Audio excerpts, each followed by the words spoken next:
Northwood developed his approach to talent and achievement through years of working with Grammy Award-winning artists, playing with nationally recognized music ensembles, and performing on the soundtracks to Academy Award-winning movies. As a keynote speaker and banquet specialist, his ideas and techniques have helped major corporations and associations nationwide reach their goals. With his unique blend of philosophy, innovative techniques, and musical entertainment, he is regarded as one of the most original and entertaining speakers in the country.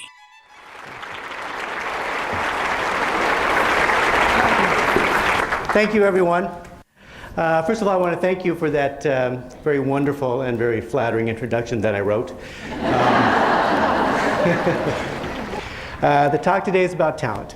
And talent simply means the ability to do something very well, very quickly. That's all talent is.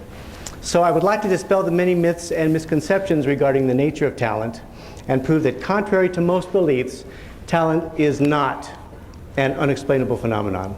Talent is a quality, it is a state of mind, and it is a connection with self that is accessible to anyone who is willing to understand the principles involved. I'm also going to show you how the principles of talent apply to your job, your workplace, your personal life, and anything that involves a skill.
And you of all people should have no problem finding joy and inspiration in the work that you do.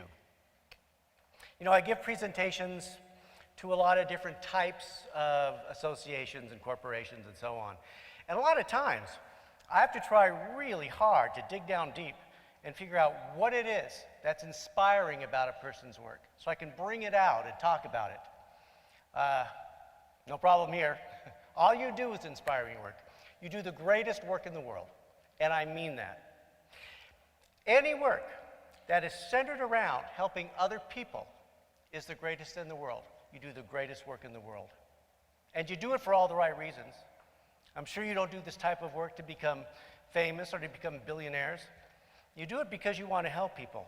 You want to make a difference. There is great honor in that. Great honor in that.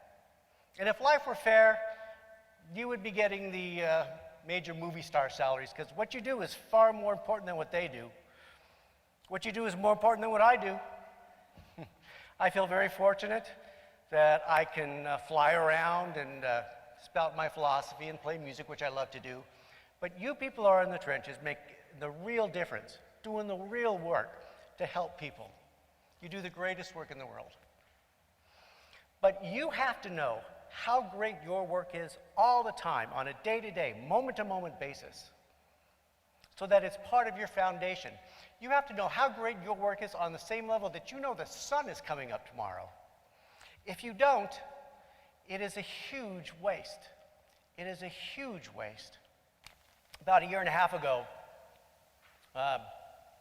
actually more like 2 years ago now, I had my second heart surgery. I had an aortic dissection surgery. Took me by surprise. It made the first surgery feel like a hangnail. So it was a tough one. And the people were great.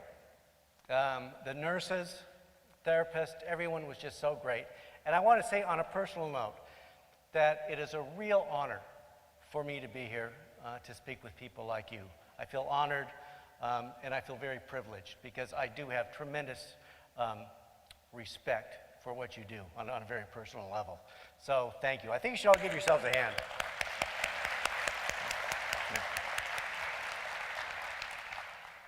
That was pitiful. Come on, woo-woos, woo! All right, there you go.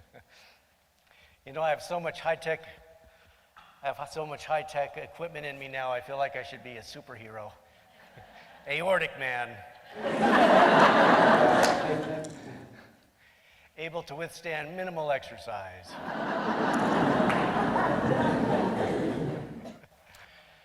So I'm going to play a little Bach for you.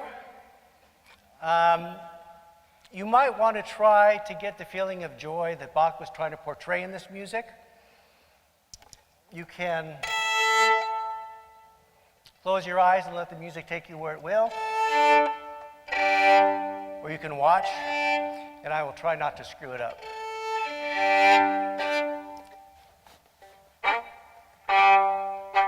G-string problems. G-string's riding up on me.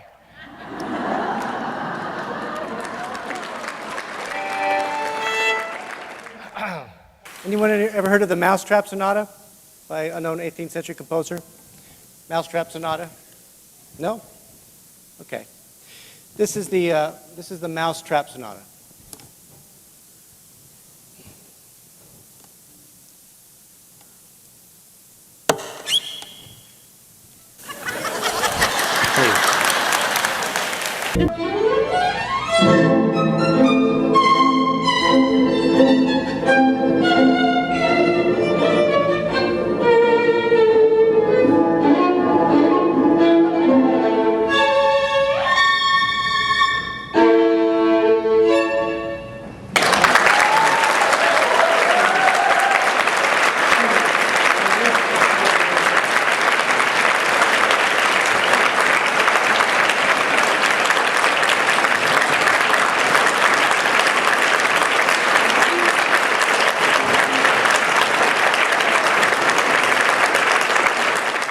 I've had the opportunity to work with child prodigies and teach child prodigies.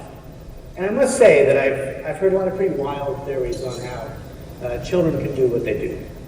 The truth is, little kids see what they're doing as being a game. How else can a little kid see anything as being anything other than a game? And if they're a violinist, for instance, the game is, wow, wouldn't it be great if I could learn that next technique, or learn that next concerto, or learn that next showpiece? And because it's done in the name of fun, creativity is explosive. It is abundant. Throughout a person's life, this should never change. There must be some level of joy and competitive fun in what you are doing for creativity to flourish. And make no mistake about it. Make no mistake about it. Creativity is the answer to success.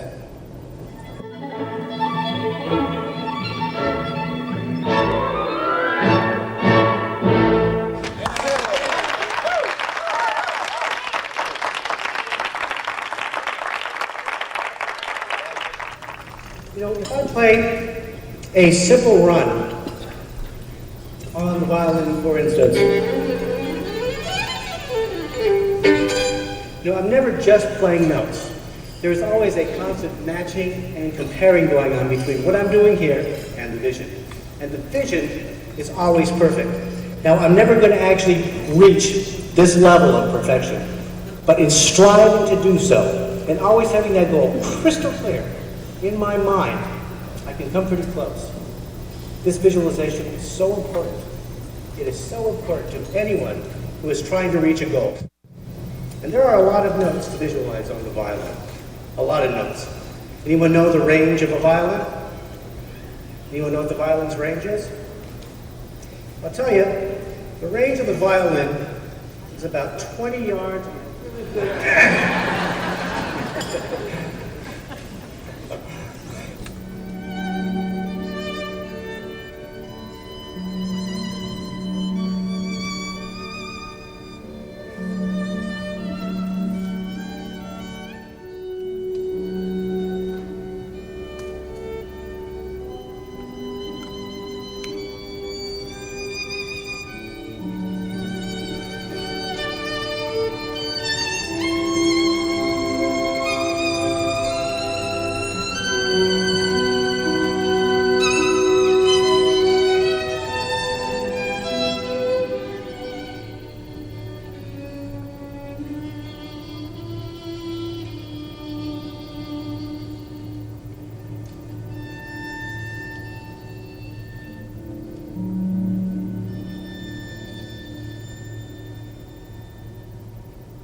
Thank you